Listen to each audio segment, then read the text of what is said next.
샬롬. 오늘도 성경 일도 교행 말씀 묵상 함께 하시는 성도 여러분, 주님 이름으로 환영합니다.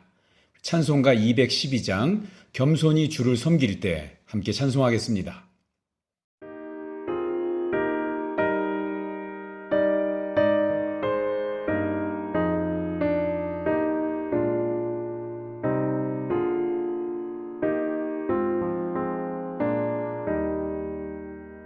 겸손히 주를 섬길 때 괴로운 일이 많으나 구주여 내게 힘주사 잘 감당하게 하소서. 오늘 함께 나눌 말씀은 에스겔 27장 1절에서 4절 그리고 34절에서 36절입니다. 에스겔 27장 먼저 1절에서 4절 제가 봉독하겠습니다. 여호와의 말씀이 내게 임하여 이르시되 인자야 너는 두로를 위하여 슬픈 노래를 지으라. 너는 두로를 향하여 이르기를 바다 어귀에 거주하면서 여러 섬 백성과 거래하는 자여 주 여호와께서 이같이 말씀하시되 두로야 내가 말하기를 나는 온전히 아름답다 하였도다. 내 땅이 바다 가운데 있으며 너를 지은 자가 내 아름다움을 온전하게 하였도다. 34절에서 36절입니다. 내가 바다 깊은 데에서 파선한 때에 내 무역품과 내 승객이 다 빠졌으며 섬의 주민들이 너로 말미암아 놀라고 왕들이 심히 두려워하여 얼굴에 근심이 가득하도다. 많은 민족의 상인들이 다 너를 비웃으시며 내가 공포의 대상이 되고 내가 영원히 다시 잊지 못하리라 하셨느니라. 아멘.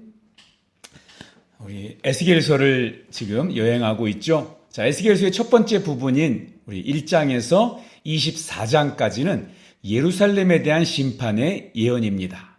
그리고 오늘부터 시작되는 25장부터는 다른 여러 이방 나라들에 대한 심판의 예언이 나옵니다.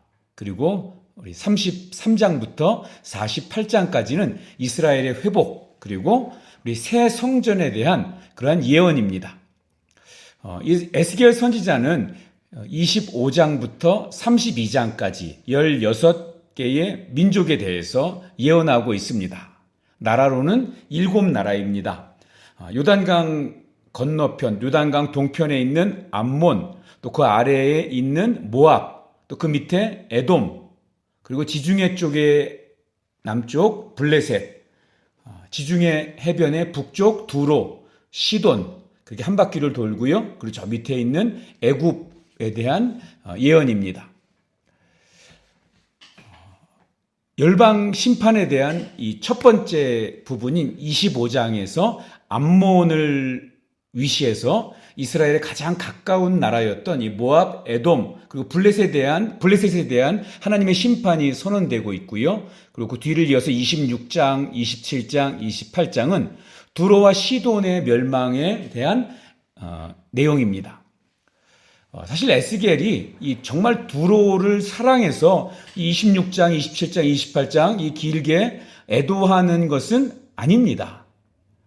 이스라엘 백성에게 알려주기 위해서 정말 샘플로 삼아서 가르쳐 주려고 이 과거의 화려한 이 두로의 모습 그리고 현재의 이 종말의 비참한 모습을 대조해서 보여주고 있습니다. 성경에 나오는 이 두로와 시돈은 같은 문명권으로요. 고고학에서는 페니키아 문명이라고 부릅니다. 유명한 그 문명이죠.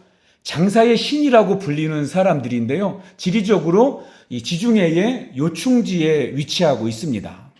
그래서 메소포타미아 지역, 아라비아, 소아시아, 또 그리스, 그리고 밑에 애굽을 연결하는 해상 무역의 중심에 위치한 그러한 도시였습니다.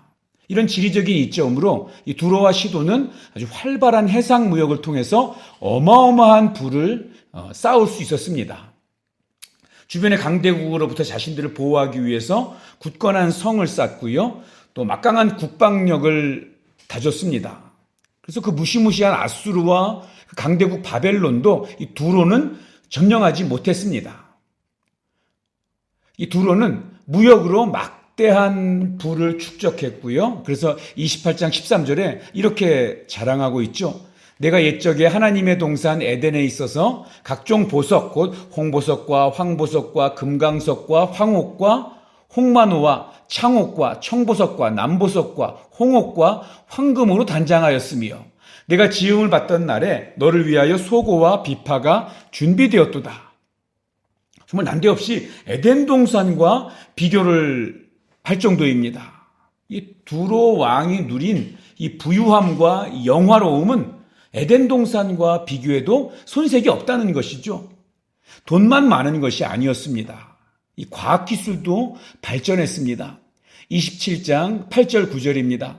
시돈과 아르왓 거민들이 내 사공이 되었으며 두로야 내 가운데 있는 박사가 내 선장이 되었도다. 그발의 노인과 박사들이 내 가운데서 배의 틈을 막는 자가 되었으며 바다의 모든 배와 그 사공들은 내 가운데서 무역하였도다. 자, 예전 개역 한글로 읽어드린 건데요. 개역 개정에는 지혜자라고 되어 있는데 예전 개역 한글 성경에는 이 박사라고 되어 있어서요. 박사가 선장이 되고 박사들이 배를 수리하고 보수하는 일까지 하고 경력 많은 그런 기술자들과 박사들이 이 기술 과학 문명을 이끌어갔다는 것을 볼 때 이 두로의 조선술은 당시에 우리 당대 최고의 수준이었습니다. 자, 그렇기 때문에 모든 나라와 민족들이 이 두로를 흠모했습니다. 어마어마한 이 그리고 뛰어난 기술, 그리고 막강한 군사력, 모든 사람들이 찬사를 보냅니다. 여러분, 타이타닉호 생각나십니까?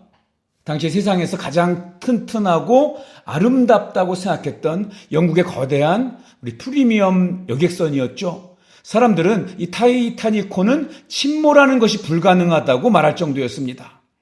그런데 그 타이타닉호가 첫 번째 항해에서 우리 작은 빙산에 부딪혀서 침몰하게 되었고 온 세계가 놀랐습니다.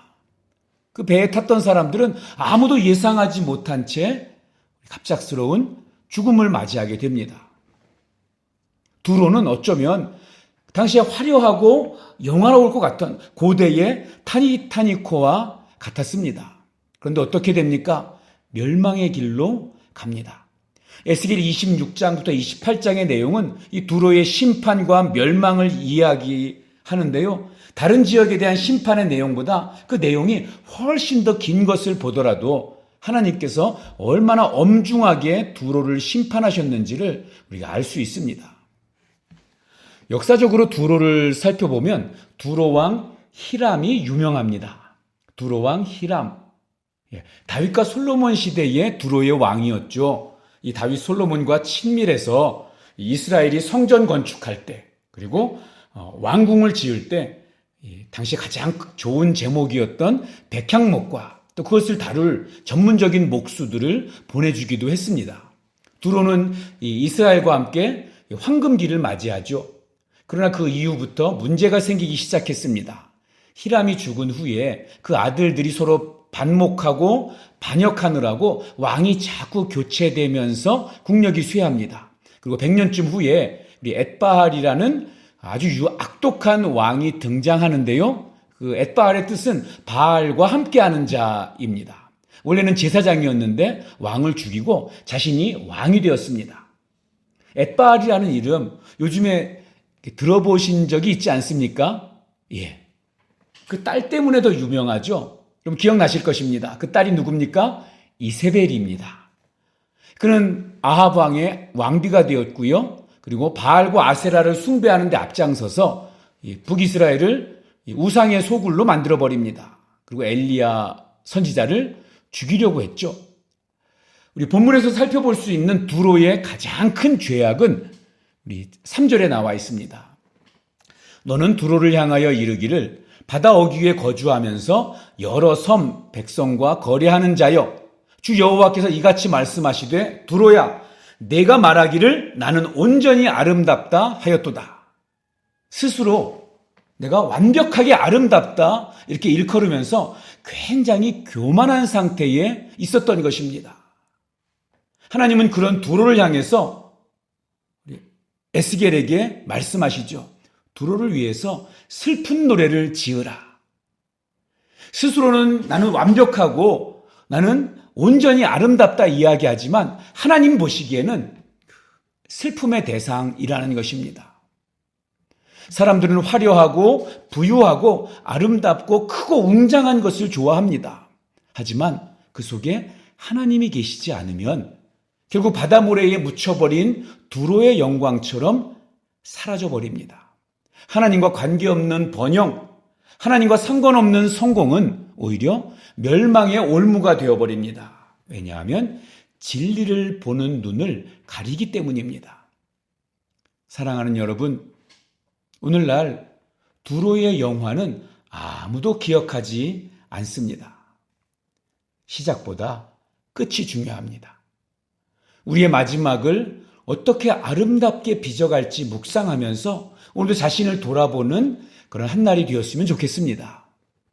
하나님께서 우리에게 허락하신 이 하루를 살아가는 동안 성공과 화려함이라면, 부유함이라면 하나님의 방법이 아니더라도 따라가려고 하는 유혹을 과감하게 떨쳐버리고 진리의 말씀이 우리의 선택과 결정의 기준이 되는 삶, 하나님과 동행하는 삶을 살아가기를 소망하는 참된 그리스도인이 되어야 하겠습니다. 기도하겠습니다. 사랑이 많으신 하나님, 하나님 없는 화려함과 성공의 결국은 심판이라는 것을 깨닫도록 우리의 영의 눈을 환하게 밝혀 주옵소서. 또한 화려함과 성공과 부유함이라면 하나님의 방법이 아니더라도 따르려고 하는 그런 유혹에서 이기게 하여 주시옵소서. 그러기 위해서 하나님의 진리의 말씀으로 나 자신을 채우는 삶이 되게 하여 주시옵소서. 하나님의 말씀을 사모하고 오늘도 하나님의 말씀을 읽고 묵상합니다. 비록 그 길이 좁고 불편하고 돌아가는 길처럼 보일지라도 용기 있게 그 말씀의 길을 따라갈 수 있는 그 믿음의 용기를 더하여 주시옵소서. 예수님의 이름으로 기도하옵나이다. 아멘. 오늘 읽으실 말씀은 에스겔 25장, 26장, 27장입니다. 오늘도 말씀을 통한 하나님의 은혜가 우리 모든 성도님들 위해 함께하기를 축복합니다.